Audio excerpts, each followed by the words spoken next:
Bagarre chez les sorcières. Voici les personnages, Fulbert, Verna, Philomène et les trois autres, Ida, Vipera et Zara. Chapitre 1. Au pays des sorcières, il n'y a que des sorcières, de très vieilles, des jeunes, de moins jeunes et des apprentis. Et puis, il y a Fulbert. Et Fulbert n'est pas une sorcière. Depuis qu'il est tout petit, Fulbert est un mystère. Verna, sa maman sorcière, ne comprend pas ce qui s'est passé le jour où elle l'a créé. Par mon balai, j'ai tout raté. Je mérite un 0 pointé. Qu'est-ce qui a pris à ce chaudron de me donner un petit garçon? Inutile de grogner. Ce que sorcière a fabriqué, sorcière doit s'en contenter. Les années passent. Fulbert grandit et porte la robe noire et le chapeau pointu de ses petits camarades.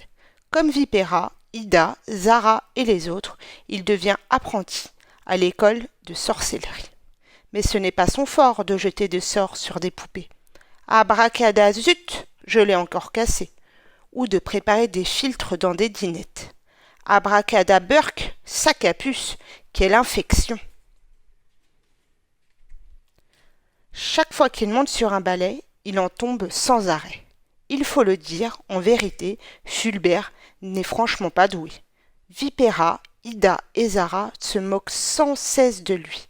Fulbert en a assez d'être apprenti sorcière. Cela ne peut plus durer. Je me vengerai, je me vengerai. Chapitre 2.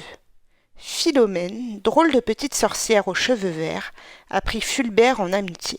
Je t'en prie, dit Fulbert, apprends-moi l'art de changer bête et gens pour faire taire ces langues de serpent. Philomène commence par lui enseigner plein de formules pour changer des souris en crapauds. Souris, sourisette, couvre-toi de pustulettes et d'un crapaud, prends la tête. Des chats en rats. À bon chat, bon rat. Joyeux, soit pouilleux. Miauleur, soit couineur. Ou des oiseaux en chameau.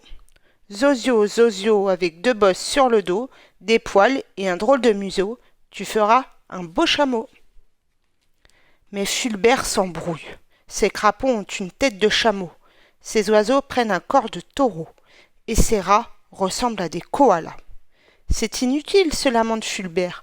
On aura beau dire et beau faire, je ne serai jamais une sorcière. Je veux être un sorcier, un super magicien, et apprendre dès maintenant à commander aux éléments. Je sais, dit Philomène, il y a, dans le grenier de ma grand-mère, un vieux grimoire de sorcier dont personne n'a l'utilité. Chapitre 3. Fulbert se plonge dans le grimoire. Il apprend en secret à déchaîner la pluie et faire souffler le vent, à faire tomber la foudre et jaillir les volcans. Les débuts, bien entendu, ne sont pas foudroyants. Ces coups de vent ressemblent à des courants d'air, ces volcans à des fourmilières, et ces orages sont des plus ordinaires. Mais Fulbert continue d'étudier. Un jour, Vipera, Ida et Zara se moquent des cheveux verts de Philomène. Fulbert veut leur montrer à qui elles ont affaire, qu'un arc-en-ciel mirobolant passe dans les cheveux des méchants. Les cheveux des trois petites sorcières se dressent sur la tête et passent ping, ping, pong par toutes les couleurs de l'arc-en-ciel. Sous les yeux agrandis de toutes les apprenties, plouf, Fulbert fait tomber des trombes d'eau. Crac, il ouvre des cratères et fait voler les pierres.